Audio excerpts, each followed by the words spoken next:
안녕하세요. 핑크노트 콕쌤입니다. 만나서 반갑습니다. 네, 기출 예상 이론 첫 번째 시간입니다. 아까 말씀드렸던 것처럼 요즘이라기보다는 그냥 올해 3월 시험을 대비해서 작년에 있었던 일들과 이제 계절적인 것들을 감안해서 이런 것들은 좀 다시 한번 반복하면 좋겠다라고 하는 이론을 정리해 봤습니다. 네, 그중에서 이제 오늘은 첫 번째 시간이어서 이제 여러분들께 설명드릴게 우선 첫 번째로는 법규에 대한 거를 하나 간단하게 설명을 드릴 거예요. 그리고 이제 성인에 대한 거 간단하게 설명을 드릴 거고요. 그 다음 나와져 있는 거 이제 환경 부분 제가 많이 강조하고 있었죠. 그래서 이거 세 가지 내용을 할 건데 자세한 내용은 따로 나와져 있는 영상을 보셔도 되고요. 아니면 오늘 간단하게 같이 한번 정리한다라고 생각하시면 좋겠습니다. 네, 먼저 법규에 대해서 좀 이야기를 해볼 건데요. 사실 감염병 예방에 관한, 저는 그냥 감염병 예방법이라고 하는데, 감염병 예방 및 관리에 관한 법률 아마 여러분들 1급부터 열심히 외우고 계실 거예요. 그거는 이제 너무 당연하게 외우셔야 되고, 그거 말고 제가 조금 추가하고 싶은 게 바로 이거예요. 예방 접종 후 이상 반응자 신고. 우리가 감염병이 확인이 되면 각 급수에 따라서 관할 보건소장에게 신고하는 것처럼 예방접종 후에 이상 반응자가 생기면 신고를 해야 됩니다. 누구에게 신고를 하냐면 이거 똑같이 관할 보건소장에게 신고를 하셔야 돼요. 그래서 우리 지역 사회의 보건 행정을 담당하는 분이 이제 아무래도 관할 보건소장이죠. 그러다 보니까 관할 보건소장에게 이상 반응자를 신고하는데 의사도 신고 의무가 있고요. 한의사 신고 의무 있고 치과 의사 신고 의무 있습니다. 그래서 예방접종 후에 이상 반응자를 진단하거나 사체를 검안한 경우에 관할 보건소장에게 신고해라 라고 되어져 있고요. 그 다음에 요거 보시면 격리 및 입원 치료 명령의 권한이라고 하는 부분이 있어요. 아마 많이 알고 계실 텐데 저는 이거를 이제 어떻게 말씀을 드리냐면 너 격리해 라고 명령을 내릴 수 있는 권한이잖아요. 근데 예를 들어 제가 환자예요. 그래서 감염병에 걸렸으니까 격리해 라고 하는데 제가 입원하면 저희 가족은 뭐 먹고 살아요. 막 이럴 수 있잖아요. 그러니까 너의 가족은 우리가 생활비를 지원해 줄게 라고 당당하게 돈에 대해서 결정을 내릴 수 있는 사람이 권한을 갖고 있다. 이렇게 이제 수업을 하고 있거든요. 그래서 우리 여러분들 아시는 것처럼 보건소라고 하는 부분이 두 부분으로 이제 자문을 받죠. 하나가 이제 보건 쪽은 보건복지부.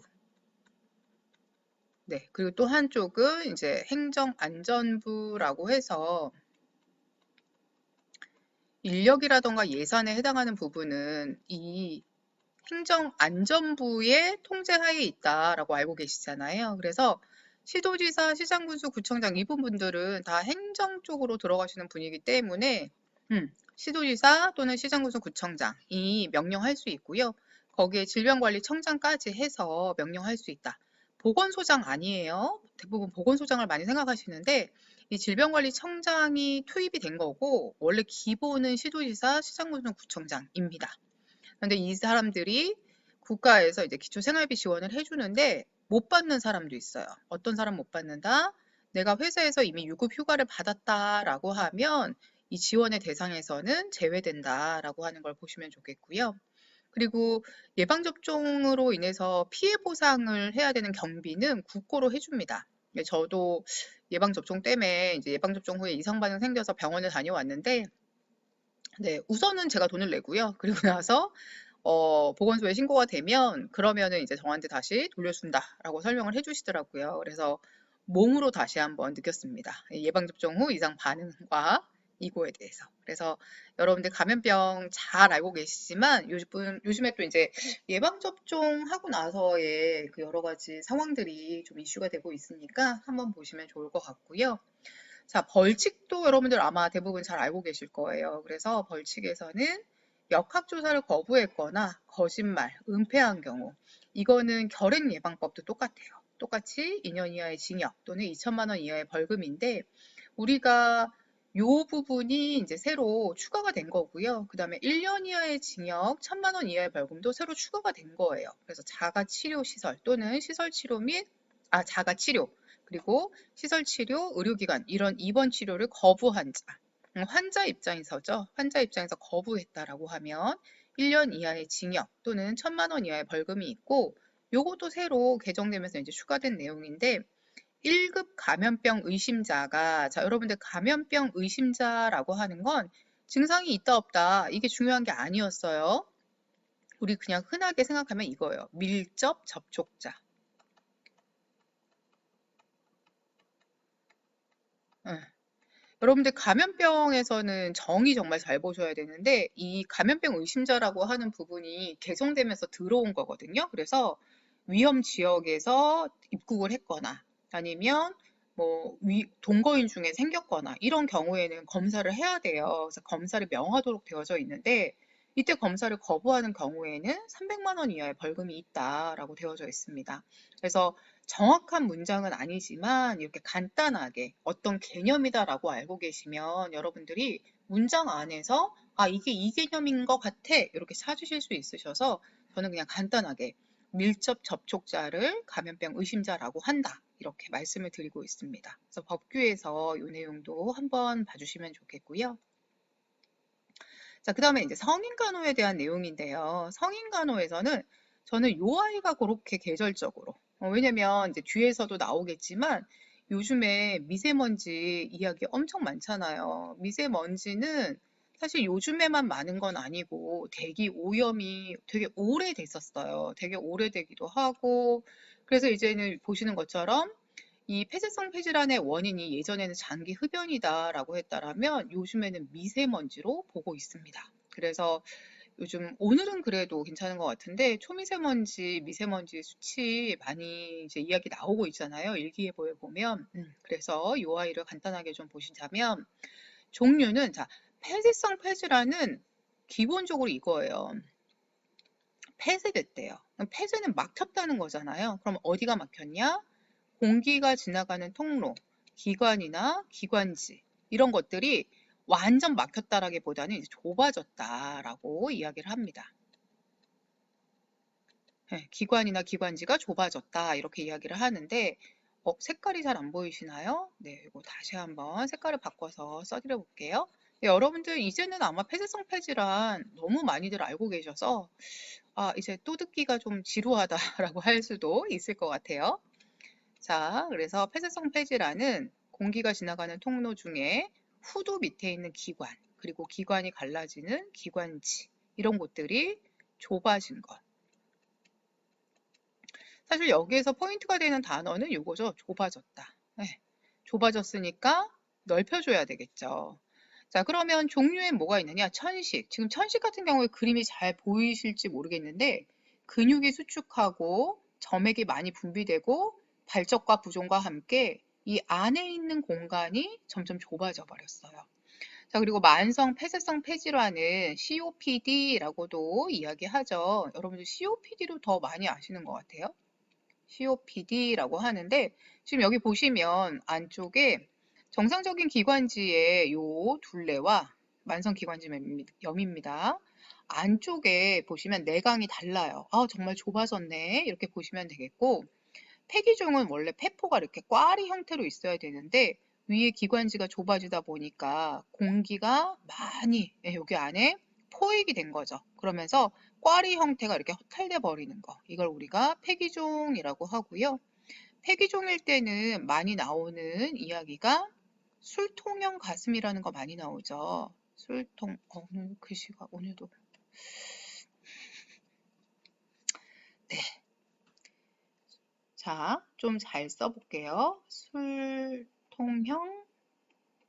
가슴. 잘 쓴 거 맞죠? 그래서 앞뒤로 커지다 보니까 위에서 보면 종을 이렇게 잘라놓은 것처럼 생겼다. 그래서 술통형 가슴. 여기서 술통은 오크통이시죠? 그런 거 생각하시면 돼요. 그래서 원래 좌우로 이렇게 길어야 되는데 앞뒤가 넓어지다 보니까 이렇게 둥글게 보인다. 그게 이제 폐기종이고요. 기관지 확장증은 기관지가 확장되면 좋아지는 거 아니에요? 왜냐면 지금 좁아진다고 했는데 얘는 확장된 거잖아요. 정확하게는 지금 보시는 것처럼 기관지 벽이 확장된 거예요. 그리고 안에 객담이 많이 쌓이는 선모 운동이 파괴됨으로써 객담이 많이 쌓이게 됩니다. 그래서 기관지 확장증을 이야기할 때 우리가 대표적으로 이야기하는 게 다량의 3층형 객담, 3층형 객담 또는 다량의 화농성 객담이라고도 합니다. 화농성 객담 이라고도 이야기하죠. 그래서 결론을 지금 보시면 점액 분비도 많아지고 그죠? 그리고 기관지 내강이 좁아졌어요. 그러니까 우리가 이 사람들 누가 봐도 호흡곤란은 있겠다라고 보실 수 있죠.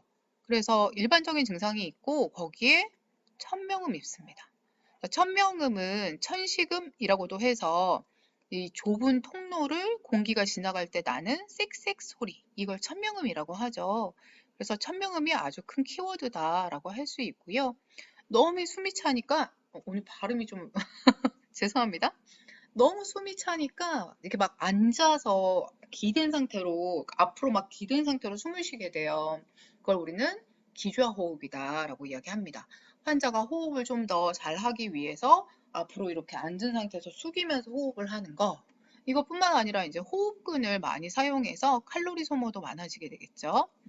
자, 치료 및 간호는 우선 반자위 알고 계실 거고요. 두 가지 포인트, 점액을 없애줘야 되겠다. 그 다음에 좁아진 기관지를 넓혀줘야 되겠다. 그러다 보니 기관지 확장제인 약물들 쓰게 될 거고요. 거담제 쓰게 될 겁니다. 특히 폐기종 같은 경우에는 안쪽에 공기가 포획되어져 있기 때문에 이걸 밖으로 내보내야 빈 공간 안으로 산소가 들어올 수 있어요. 그러다 보니까 입술 오므리기 호흡과 같이 호기를 길게 하는 호흡이 필요하다라고 되어져 있고요. 그리고 객담 제거를 위해서 우리가 객담을 액화해서 좀 묽게 배출하도록 하기 위해서 가습기를 쓰기도 하고, 이거 아시죠? 무슨 물 쓴다? 네, 이거는 증류수 씁니다. 이거 생리식염수 아니죠. 그리고 매일 이거 세척해야 되죠? 네, 그렇게 봐주시고, 물리적인 요법으로 경타법 체위배액 하는데, 체위배액의 기준은 네, 출혈이나 아니면 화농이 아닌 경우에요. 출혈이나 화농이 아니다 그러면 손상된 부위 위로, 부위를 위로라고 되어져 있고요. 그 다음에 출혈, 이거 다 앞에서 했던 부분이라 여러분들이 충분히 그냥 저와 함께 따라오시면 돼요. 그래, 그랬었어 라고 생각하시면 됩니다. 이제 또 수업을 해보면 굉장히 대답을 잘 하시더라고요. 출혈, 끝부분이라 잘 안 써지네요. 출혈이나 화농, 그러니까 농흉 같은 경우에요. 역시 제 손으로 쓰는 게 제일 좋은 것 같아요. 네, 농흉. 출혈이나 농양 같은 경우에는 아래로. 이거 중요하다고 했었죠. 체위배액 위 방향인지 아래 방향인지 잘 봐주셔야 되고요. 그 다음에 경타법 금기 있어요. 두드리면 안 되는 경우. 예를 들어서 종양이 있다라던가 악성 종양이죠. 아니면 늑골 골절이 있다라던가 출혈이 있다라던가 아니면 농흉이 있다. 이런 경우에는 경타법 금지입니다. 저는 지금 간단하게 말씀을 드리고 있는 거고 여러분들은 교과서에서 또는 앞에 이론에서 다시 한번 확인을 해주시면 좋을 것 같아요. 네, 그럼 마지막으로는 이제 환경보건인데요. 환경보건에서는 아마 계속 제가 이제 대기오염 부분하고 같이 말씀드렸었죠. 기온 역전이라고 하는 부분. 지금 보시면 아래 공기가 차요. 그리고 윗 공기가 덥다 보니까 원래는 공기가 이렇게 위로 올라갔다 내려오는 밑에가 덥고 위가 차가워서 이렇게 돌아야 되는데 찬 공기 안에서만 이렇게 도는 거. 이 그림을 그냥 익숙하게 보시면 좋을 것 같아요. 이걸 우리가 기온 역전이라고 하는데 기온 역전은 대기 오염 아니다라고 말씀드렸었죠. 이거는 대기 오염이 나타날 수 있는 조건이다라고 이야기를 하고 있습니다. 대기 오염은 아니에요. 그래서 뭐 눈이 쌓여져 있다라던가, 그래서 지표의 공기가 차가워지는 경우, 아니면 무풍 상태라던가 그런 경우에 나타날 수 있다라고 말씀드렸습니다. 그 다음에 지구 온난화도 여러분들 많이 알고 계시죠? 화석 연료를 사용하면서 이산화탄소가 점점 늘어나면서 이제 생기고 있는 지구 온난화인데요.